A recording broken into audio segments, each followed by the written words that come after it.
Are you ready to hoist the colors?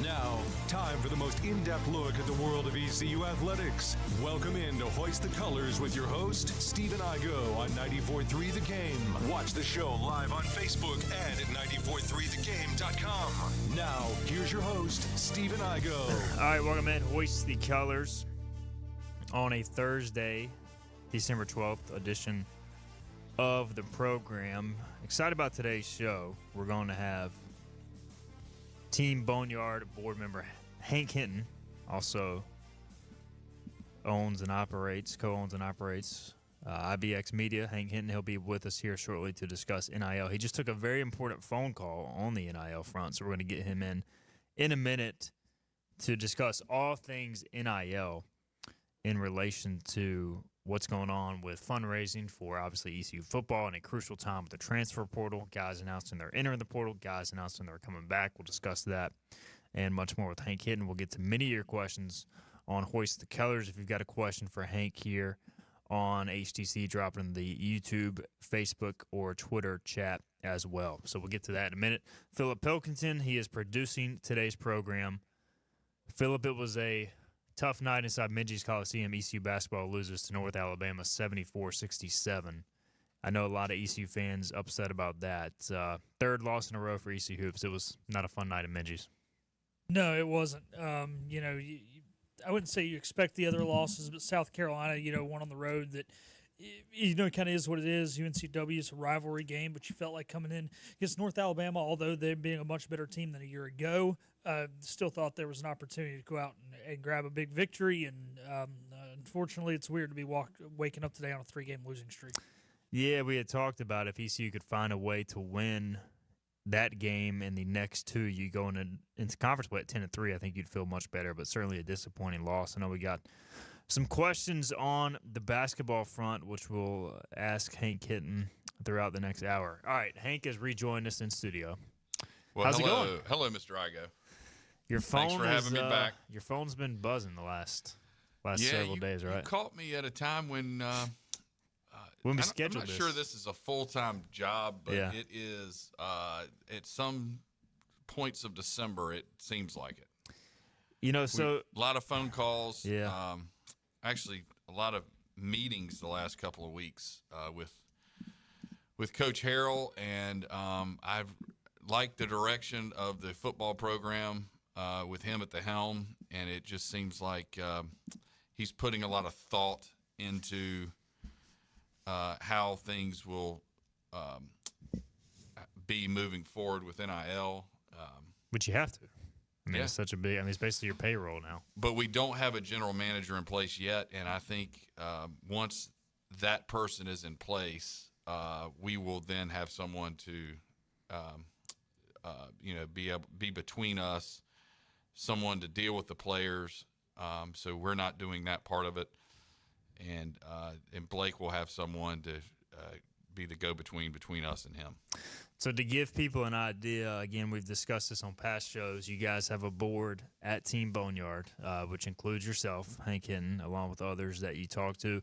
You guys don't get compensated for what you do. You do it for the love of the university to help them out.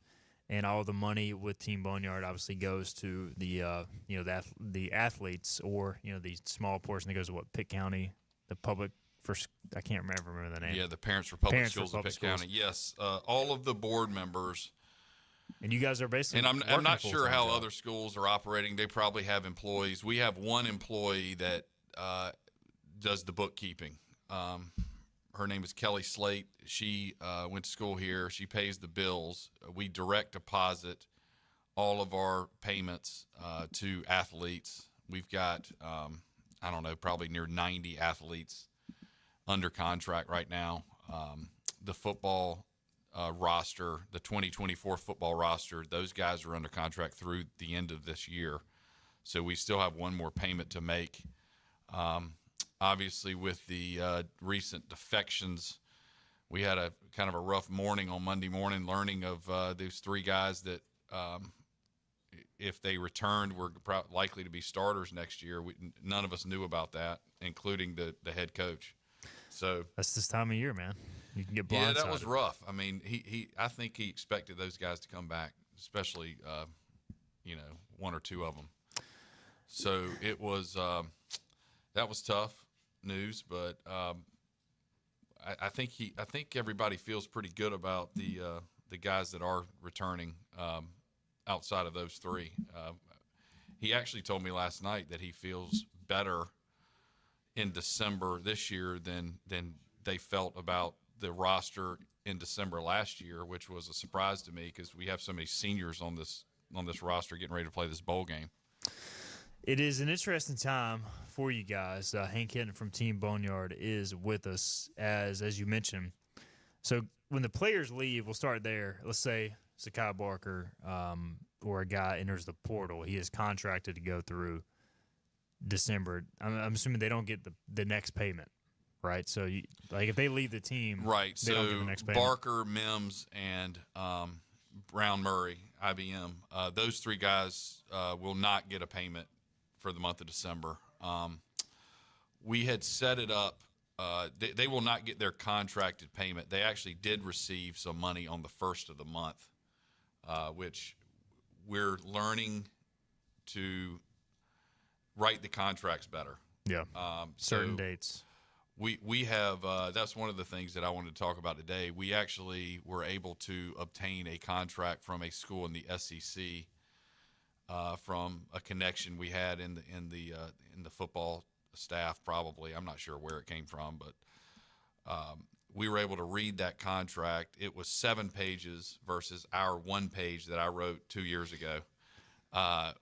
We've been getting by on the 1 page that I wrote, and I've had a lawyer look at and kind of edit a little bit. That was the plan. But we found this contract, and it was 7 pages. It's got a lot more legal terms, and we kind of rewrote that one for this year. And I've been working on those this morning. We're meeting with a double-digit number of players today. One of our board members is meeting with the players as we speak, actually, over on campus, and trying to get them signed for next year. We're trying. These guys are leaving to go home this weekend. Coach Harrell's giving them the weekend off because they're going to be in D.C. for the bowl game on Christmas Day. So they're getting the weekend off, and we just wanted to get some contracts out before the weekend. Not the whole team, and we're planning on giving way more contracts than this, but we're meeting with a select few today, and their contracts are 7 pages versus the 1 page we've been using the last couple of years. So, for example, like NC State, I can't remember the name of their NIL, Savage Wolves or something like that. When they get to the end of the year, they announce, hey, we've reached a deal with, for example, C.J. Bailey, their starting quarterback. They'll announce it and basically re-sign for next year. Is that kind of, I don't know if that's exactly what you are going for, but basically trying to get ahead of the curve there with some of the key players to, lock them up. And we've seen some announcements. Are those related to, those types of deals being done? We had a fan ask that.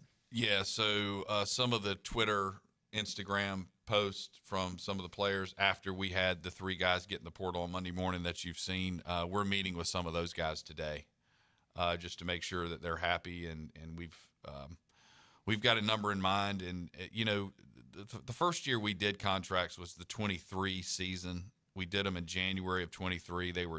We did 10-month contracts for the 23 team. We didn't have a huge budget, and so we ended up coming up with this 3-tier system where the top guys were going to get basically $10,000. The middle guys were going to get $5,000, and the bottom guys were going to get $1,000 total. And we pay it out over 10 months. So it was $100, $500, $1,000. I mean, we all like that because it was simple. You just put the players in either the A, B, or C category.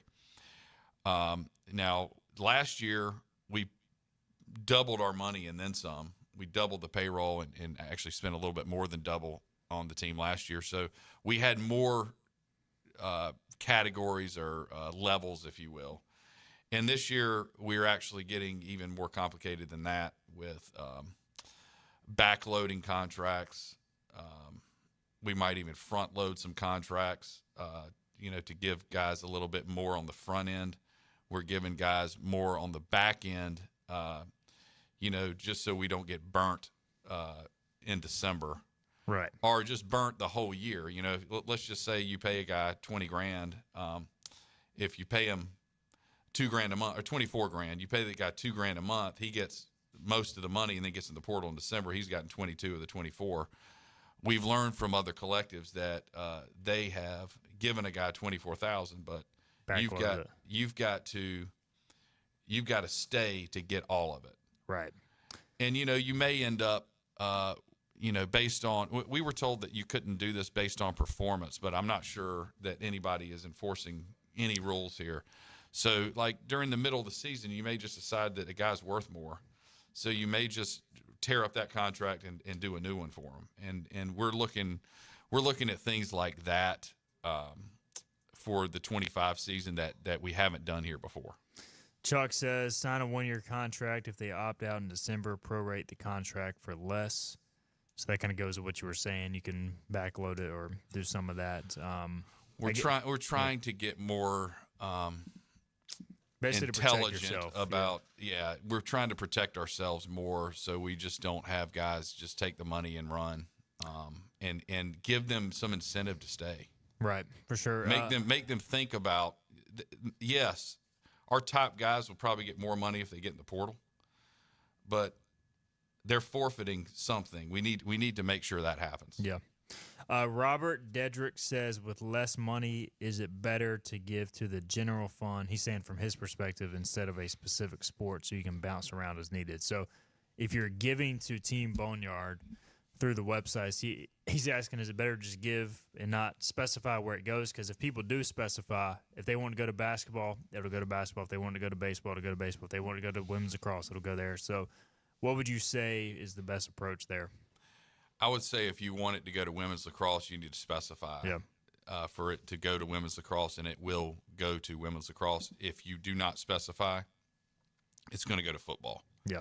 And is it better to specify a football player or just give to the general fund? I would say absolutely the general fund, because everybody might just give to 1 or 2 or 3 players, and the offensive linemen are going to be some of the most sought-after guys in the portal, and we need money to go after guys like that. And I'm not sure anybody is going to want to give to the right guard.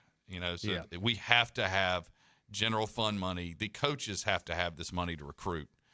And, yes, we do have the final say. We can just say to the coach, no, he's not worth that. We're not going to pay him that. But the coaches absolutely have input and tell us how they would spend this money, and that's the only way we've been able to do it. Coach Harrell is interviewing GMs this week. He's interviewing defensive coordinators this week, so we may have some news on both of those by the bowl game, maybe even by next week. And so it'll change a little bit, but he is still going to these Blake Harrell, John David Baker, Mike Schwartz, Cliff Godwin, they all have to have, they've got to tell us what they need to pay these guys and who is worth the money and who's not. All right, we got some questions off that. We'll address that on the other side, I know, from our message board. Again, if you got questions for Hank Hinton, drop them in the comments section. I know we got some talk about basketball funding. We'll get into that later in the program. We'll touch more on needs in the portal for this winter and how Team Boneyard can help with that. This is Hoist the Colors on a Thursday, talking Team Boneyard and NIL. Acre Station Meat Farm, along with Lane Angus Beef, bring you Farm to Fork Beef. Stock your freezers now with affordable beef boxes, just in time for the grilling season. Farm to Fork Beef brings quality local beef to your family. From your traditional butcher shop, Acre Station Meat Farm. Come on down to Acre Station Meat Farm and find out why we're #1 in fresh cuts and friendly service. Acre Station Meat Farm, Highway 32 North, Pinetown. Living easy is the sound of children laughing as you make memories with neighbors and friends. It's the sound of nothing at all. It's the smell of the salt air. Hear the waters against the marsh grass. See the beauty of our coast. Bow Coast, located in Beaufort, North Carolina. Southern Living's best small town. Other restaurants claim their food is fresh and fast, but are they friendly? At Moore's, you're treated like family the minute you walk into their doors. With locations in Winterville, New Bern, Swansboro, Morehead City, and Jacksonville. We've been practicing what we preach since 1945. At Moore's, our barbecue is slow cooked and smoked over real wood daily until it's so tender it's falling off the bone. Combined with our fresh chicken, cooked to order seafood, and homemade fixins, we're sure you'll agree. If it's not Moore's, it's less.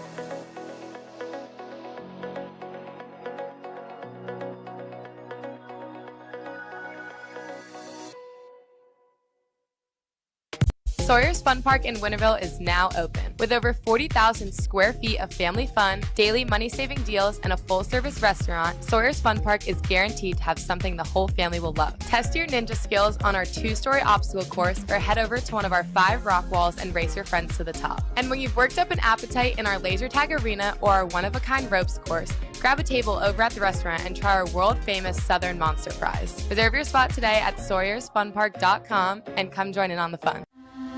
This is about you, your family, and the health of all who live in Eastern North Carolina. This is about the transformation of a health system into something more powerful and more human, about creating new ways to treat disease and keep you well. This is about ECU Health, which is to say, it's really all about you.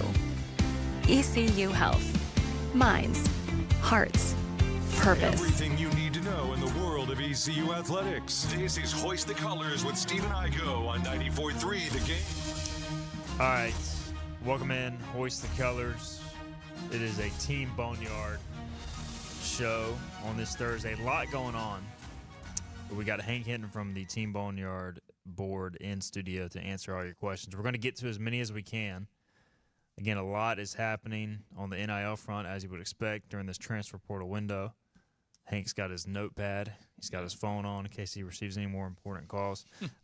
We got a fan on the Hoist the Colors message board says, did the NIL money, reportedly around $500,000 that went to basketball, come from a general NIL fund, thus depriving football of that amount, or was it targeted donations? So, obviously, NIL for basketball, I think, all things considered, yeah, it's not maybe where it needs to be for an American Athletic Conference championship, but certainly a respectable amount for ECU. Were those targeted donations? How did those donations come about? Basketball was definitely targeted. It was we had some $100 checks. We had some people give $1,000 just to basketball. We still get checks for $1,000 and it says basketball on it. So we keep track of all that. That's one of the reasons we pay Kelly to handle that part of it for us. She keeps spreadsheets. Somebody might give us a check for $20,000 and say, I want 10 to football, 5 to basketball, 5 to baseball. So we have to keep track of all that. And we do, and we've done a great job. She's done a great job of doing that. I get the basketball question a lot, like how much money did you spend on this basketball team?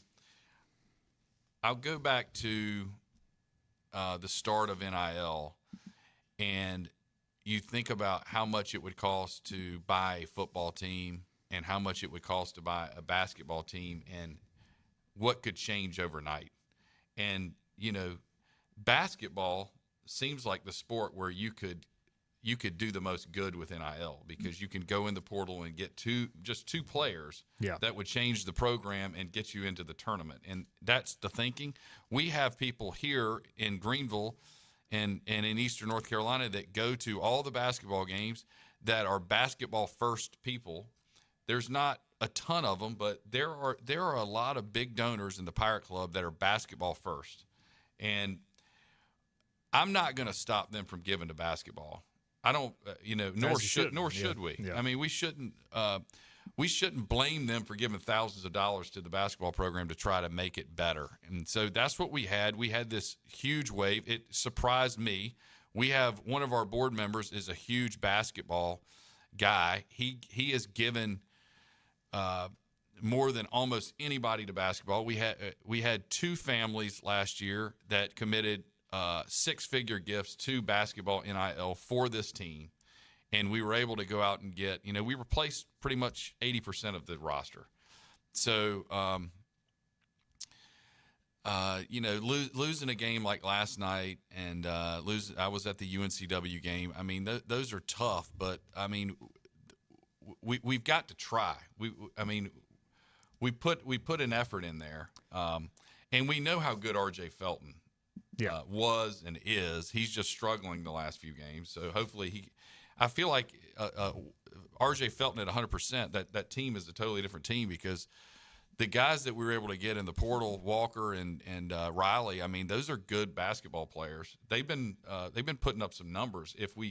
If all 3 of those guys put up numbers, we'd be hard to beat. But they've just, either one or 2 of them have been struggling in some of these certain games, and we can't afford to have that happen. Yeah, and we could talk all day about basketball. I mean, they still struggle to shoot the ball. They don't really have a proven shooter. They don't have a proven big man. Those are issues right now. We did get, not to get too deep in this rabbit hole, but we did get a question about, all right, so obviously you guys rely on the staffs to kind of, say, all right, we need to invest this in this player to get them, and you obviously handle the money, but the players or the coaches have input. Do you, and somebody will know, do you have anybody on the board who has, like, player evaluation experience? And is that a consideration at any point? So you guys could say, hey, no, we shouldn't spend this money on this player. Honestly, all the people on the board are huge supporters and donors to the Pirate Club, and that's how we formed this board. And so that's why there is a need for a general manager for football. And I think that's not just with us. That's with everybody. I mean, anybody who has experience with talent evaluation would not be volunteering to be on this rinky-dink board that we're doing. But so, no, I mean, we're all not, but not only are we handling all this stuff as volunteers, but we're all putting our money in. My father and I just wrote another big check to the collective. This is our 4th check that we've written. This thing's 3.5 years old now. Is that right? Yeah, I believe so. Yes. Anyway, we wrote one to get started. We wrote another one at the start of the 23 season. We wrote another one last year, and this is our 4th check, and we're funding it. So we want to know what's happening. I mean, with the money, I mean, some of us are some of the biggest donors of the collective. So, yeah, we want to be involved in how it's spent, but we just have to trust that the coaches are going to make the right decisions, and that this new GM is going to make things a lot, that is going to evaluate talent better than what's happened to this point. Yeah, I mean let's just be real. The coaches' jobs in many sports is talent evaluation, recruiting, finding gyms, and look, you're not going to hit 100% success rate on any recruiting. I mean, that not even the best coaches do that, but that is ultimately the coaches' jobs to build the best roster possible with the resources available. And it was that way before NIL, and now NIL is just another layer to it. Then you guys help with that. And going back to the basketball coaches, I mean, they recruited a couple of players that I know of that we did not get in the offseason that they really wanted, and those players were not from around here, and they decided to stay closer to home. And I think they did a great job. Yeah. And they even had us offer 2 of them, and they probably made the decision based on something other than money, because we were definitely in the right ballpark as far as NIL money for those 2 guys. All right, Hank Hinton with us here. We're talking NIL and a lot of things. All right, so Robert, and again, this kind of goes back to the general manager and the input, but he says, do you see specific positions being worth more? He says quarterback, cornerback, rush ends, pitchers, etc. So, look, I'll just say from my experience, following the NFL model, quarterback's always going to get paid the most. Rush ends, guys who can get after the passer, a number one receiver, a number one corner, offensive lineman. So have you had any of those conversations with people at ECU about, where they want to spend the majority of the money, or at least a significant portion? Or are those kind of to be determined? Yes, you can look at the NFL model and look at the percentages that the NFL uses for their budget. Yeah. And you can copy that, but there's going to be examples of guys that you're going to have to probably pay, for example, like linebacker is probably not a huge percentage of the team budget. But if you have a linebacker that is like the best player on your defense, you're probably going to go over budget for that person. And so if you do that, then one of the rooms is going to have to be under budget. So whatever it is, if it's, the running back room is, say, 3.5% or 5% of your budget. The tight ends are 5% or 3.5%. The quarterback is 10%.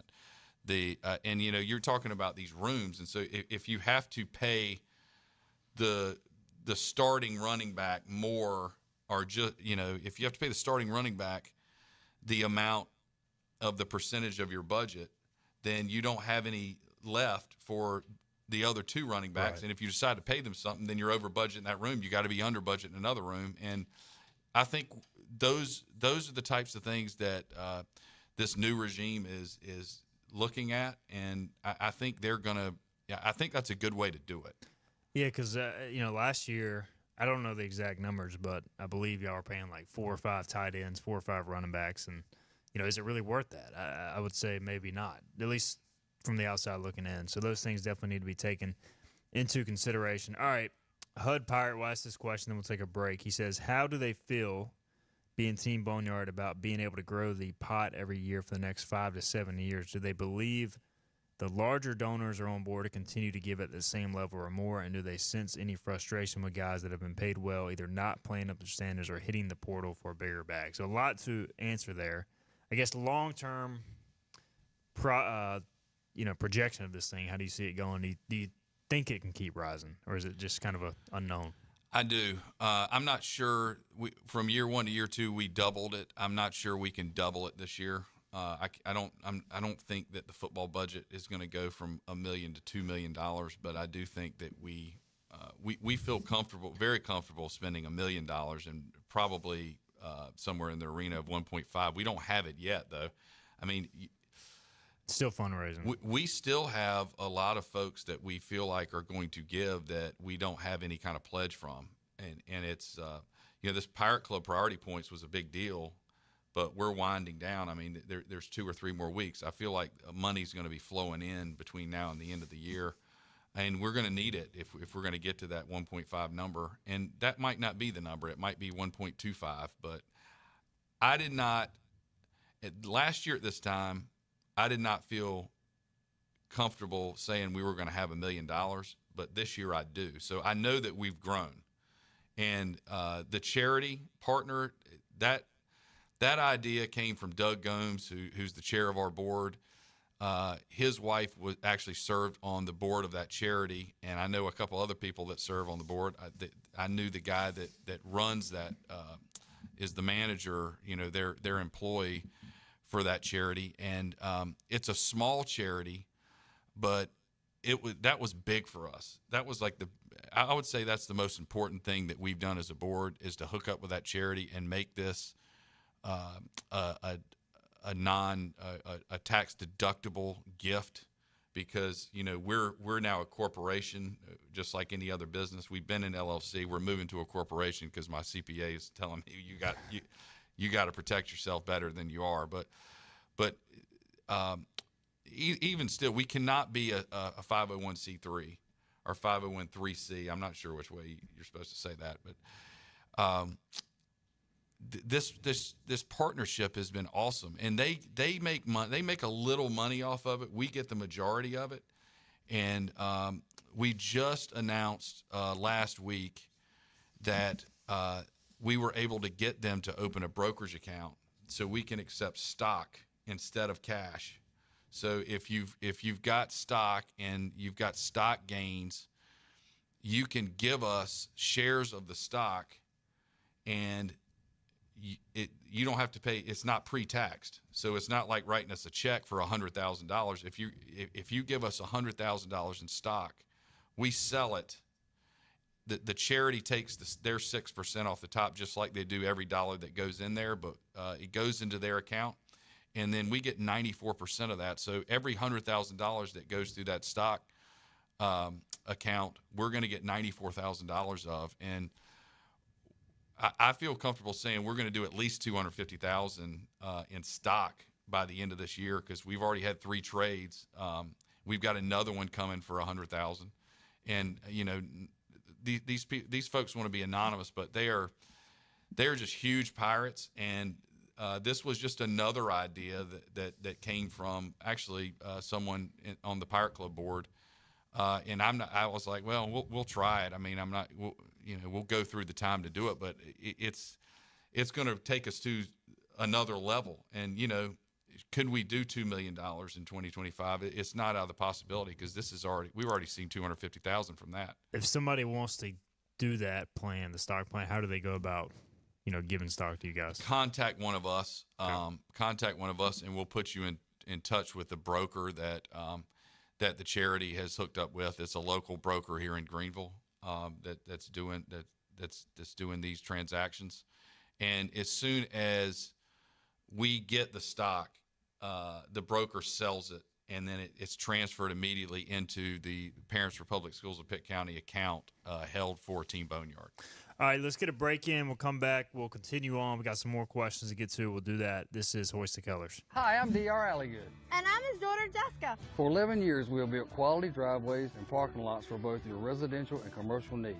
We also offer free on-site quotes to have your custom driveways built the way you want. 252-946-1227. Looking for a great deal on a new Nissan? At Greenville Nissan, we've got a great selection of new Nissans for under $30,000. The stylish Nissan Sentra, offering top-notch fuel economy. The Nissan Altima, known for its comfort and technology. The Nissan Kicks, the perfect combination with its compact design and performance. The Nissan Versa, delivering incredible value without compromising on features. And don't forget the Nissan Rogue, an award winner for 10 years in a row. Drive it home just for $22 down and $349 a month. Visit GreenvilleNissan.com today. Greenville Nissan, where we drive to serve.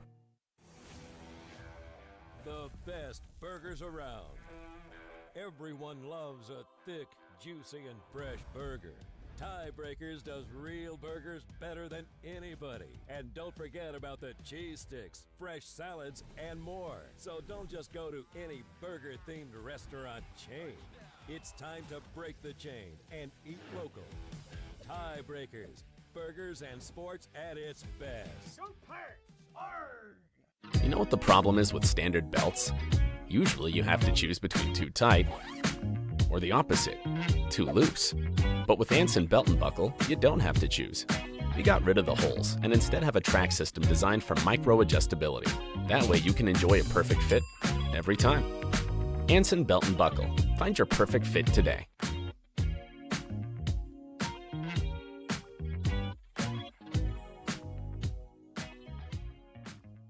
Hi, I'm D.R. Alligood. And I'm his daughter, Jessica. For 11 years, we have built quality driveways and parking lots for both your residential and commercial needs.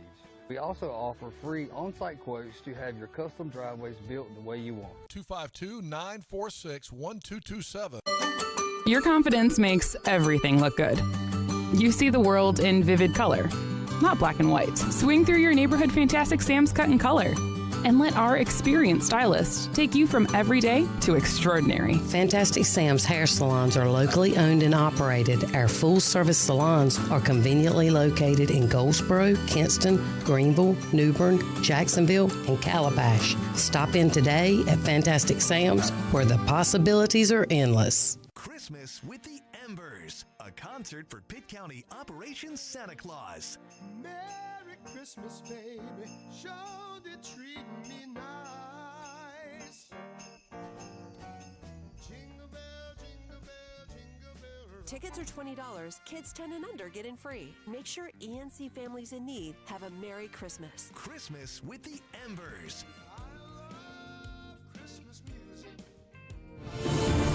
We're live with Stephen Igo on 94.3 The Game. Hoist the Jolly Roger! Now, back to Hoist the Colors. All right, welcome back in. Hoist the Colors. Lots to discuss here on this NIL special Team Boneyard. Hank Hinton is with us. He's on the Team Boneyard board. So we'll try to roll through some of these questions. Right side says, do freshmen get a small percentage of the NIL pot and most of the money goes to proven college players? So how do you guys divvy up that as far as incoming guys, or is that kind of dependent on what the staff feels? We paid 2 freshmen last year a very small amount of money. So I question that, but one of them was Yannick Smith, and I think that was probably a good investment. Yeah. So, sure. Hopefully he sticks around for the whole time, but the staff feels pretty good about him coming back for this year anyway, and he's one of the guys that we're trying to get to first. He put out a graphic as well saying, yes, I am a Pirate. So. Yep. So those guys that put out, most of those guys, J.D. Lampley was the first one to do that. Like we're trying to get to them today with a contract that they can sign. And so as far as incoming freshmen for this class, I'm not sure that any of them – I doubt that any of them have been promised any money.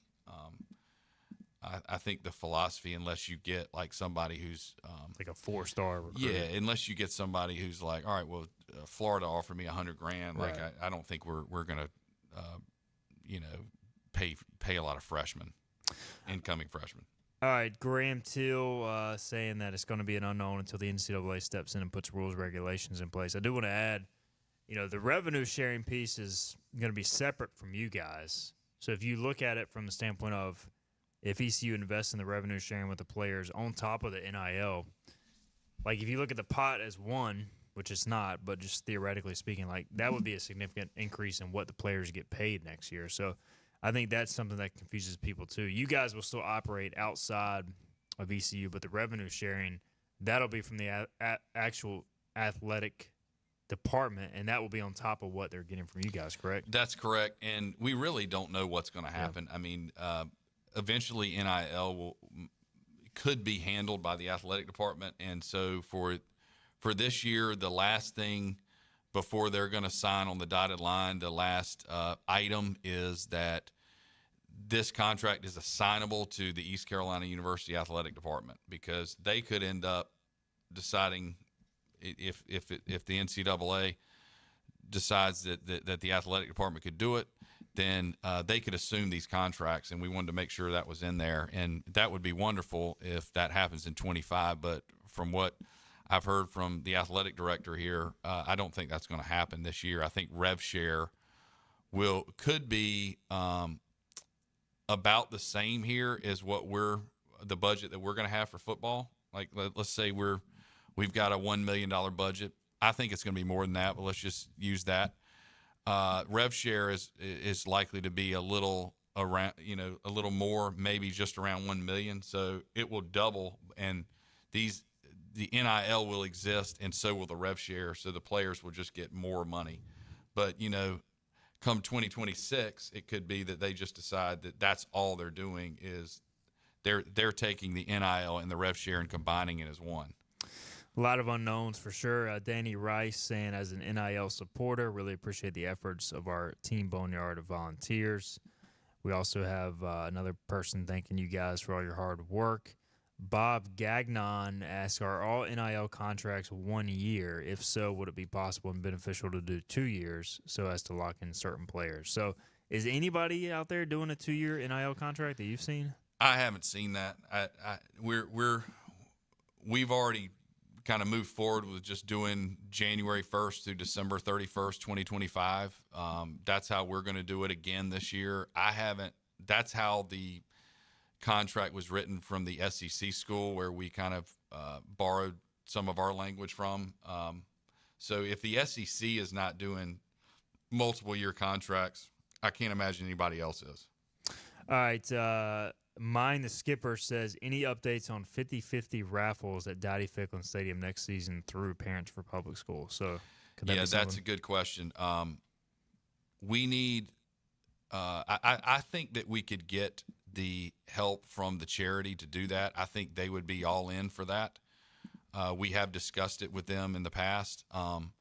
The piece that we would need, and we haven't really worked on this, and I'm not sure what the hurdles would be for the university, mainly, I guess, Playfly, who's the marketing rights holder, to be willing to give that to us so we can do it, because we don't control everything that goes on the video board and on the stadium, in the stadium on game day.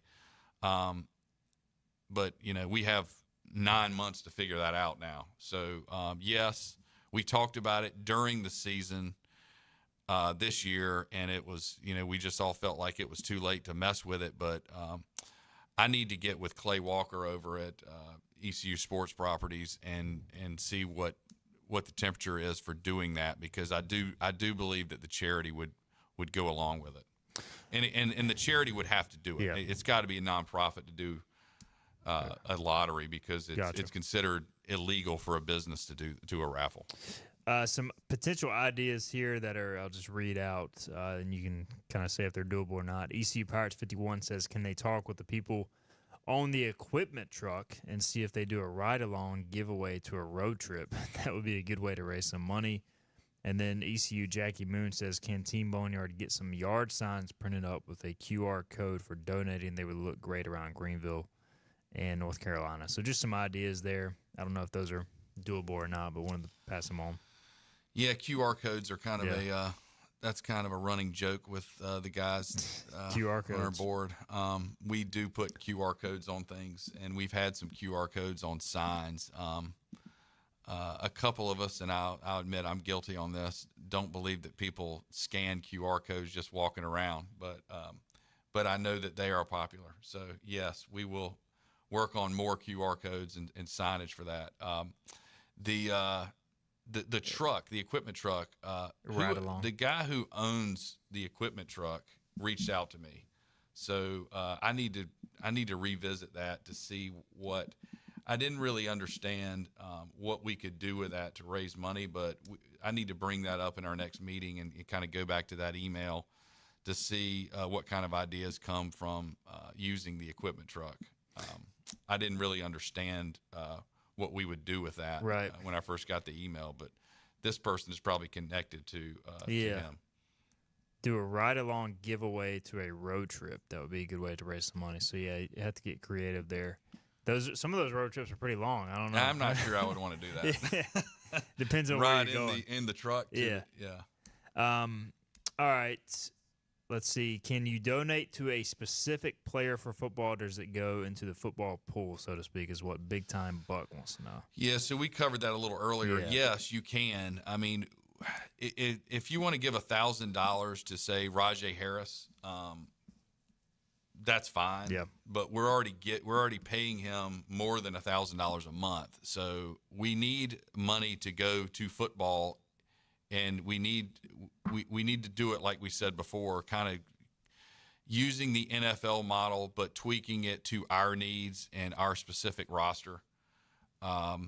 Because, the NFL model says that these rooms get this percentage of the budget, and you may have to go over, and then you have to go under for other different rooms. But if we earmark it all for the quarterback or for, one defensive player, we're going to do what you tell us to do with it, but we have to have dollars coming in. I mean, really, the guy that you want to pay is going to be paid more than your check. So we just need you to write a check or go online and give with a credit card and specify what sport you want. And we'll get the coach's input on how to best use those funds. All right, what are the chances donors to Team Boneyard can get a list of how our donations are being used? He says, I'm not a big donor, but I would like to know how much each sport is getting, how much each player is getting. That info tends to come out for specific players elsewhere. If they don't want to share that information, why not? So that's not really information I've seen outside of a report on like some giant player getting a mega deal that is made public. So if you make all that information public, that can be kind of used against you. I don't know if that's something that y'all want to do. Yeah, I'm not sure. I mean, I wouldn't give individual player information without their consent, and without ECU's consent. And I'm not sure why that would be in our best interest to do so. I mean, it just tells other schools how much these guys are getting. I understand what he's asking. Like as a donor, he wants to know kind of where the money's going, but it's just, and maybe there's a way. Hey, if he wants to reach out to you, you could assure him that it's being used in good places. But it's not something you want to publicize. I wouldn't. Yeah, I would just say this: 99.5% of the money that you donate goes into a player's pocket, and that is why the players love this so much. So, anybody that's worried that we're spending money on other things or we're taking some of the money, I mean, you don't need to worry about that. We are putting money into the guys who are handling the money are actually putting money into this, and we're some of the biggest donors to it. And some of our friends that we ask are, some of the Pirate Club's biggest donors are some of the biggest donors to it. And so the majority of the money comes in that way. We have really done a good job. David Ferree of Anson Bell has handled our social media. We've done a great job of growing the memberships. We had a big week the week actually that they announced that they were making a coaching change with the football program. People that had quit came back, and then we added to that. So fans are emotional, and it seems like any major event that's positive for them, it makes them want to give, and that's good. That's a good thing. But we're not dumb enough to say that we're being good stewards of your money, and then none of us. It doesn't make any sense. The largest donor to Team Boneyard is on the board, so nobody needs to worry about like misappropriation of funds. You can worry about us paying a player that ends up getting hurt or that doesn't pan out. That's going to happen all the time. Happens everywhere. Yeah, it's going to happen everywhere, and that it's just like the NFL. That's what I don't like about this. But this is a necessary evil. There's no way to get around it. We've got to keep growing it. We've got to keep doing the best we can. I mean, I see numbers that we're actually leading the American in NIL, and I see the number, and it's bigger than what I know that we've paid out. So I don't know where they get that stuff from, but yeah, I guess the other day. That is I guess our ability to raise more money, and I do believe that we have the ability to raise more money than almost anybody in the conference we're in. And if you look at the top teams in the country, they have the biggest NIL budget. So if we can continue to be one of the top teams in our conference in NIL budget, we should start seeing some conference championships. Yeah, it was a projection done by NCAA Research based upon attendance, fans, and support. I think they looked at ECU's attendance and fan support and basically like, well, they should lead the conference based on these numbers. And y'all are at a good spot, I would say, but still need to see that growth. So I'll tell you what, let's get our final break in. We'll come back. We will answer any final questions, discuss where the membership is, goals going forward for the rest of December, and discuss the transfer portal as well, how Team Boneyard does that process during this busy time. This is Hoist the Colors. This holiday season, get the gift you really want at Greenville Toyota. It's our holiday trade-up. Drive a new Corolla, just $229 a month, or a new Tacoma, only $329 a month during the holiday trade-up at Greenville Toyota. Storm season is approaching. North Carolina weather can damage your roof, and before long, a small leak can turn into a big problem. Your home is one of your biggest investments, so protect it with Wells Home Improvements. We work with all insurance companies for a hassle-free roof installation experience. Call us today and get 10% off your roof installation when you mention this commercial. 252-227-8403 or visit us online at wellshomeimprovements.com. Wells Home Improvements. Local, honest, dependable.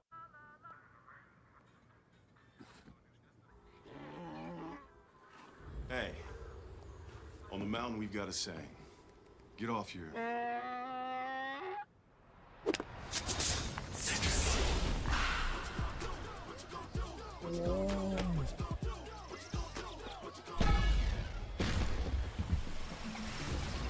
show off?